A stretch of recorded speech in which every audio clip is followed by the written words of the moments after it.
ابروکه ده بحث روشا پرورده که امتحابات السنور پاريزگاه دهو که کابینانی هات بناوک مازن و دروش مد برقدار لی هکر هاتی دبار جیبه کرنه دا سیستم کی نی اینا اوج سیستم لی برینه. زان کنه دا وکی دیار هیچ زانسته که پرویکا اوی آنلاینی نه هتا پیشکش کردن مخاطبین. اصلا ما متمانه نداید به کابینه هنه.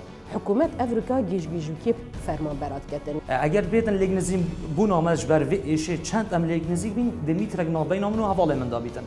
اگر هم سعی زور جهندیان هاتیه وکرن. اری باشه اف خبصات وان جام و چیل بیدن هر وکی ممروفنین و اف نخوشیانات و گواستن.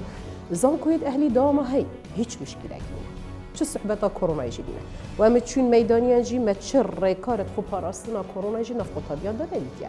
هری ما کردستان گشت یوی آستیکو وی جور خواندن بخینید یعنی ام دشن مقارنه خود گل ولاتا که اروپی کن. یعنی اول شیوهی گشتی از بیشم آست زانستی هر چنده یکیم بوبری کرونا زور کم تریلات. ما ام نبر خداینا دهوکی و وان قصر و قصیرا دو پیچه که سنور دهوکی بدر که و شرخ روش آب برف روش حالاتی و هره یدهوکی داتو خیزان ببینی خیزان کامل نه نفرن هشت نفرن یدغور فکی و زور جاران قطابیا پاراش قطابیا ورد گرن کلوپلن ناوا قطابخانه دا پید کردن.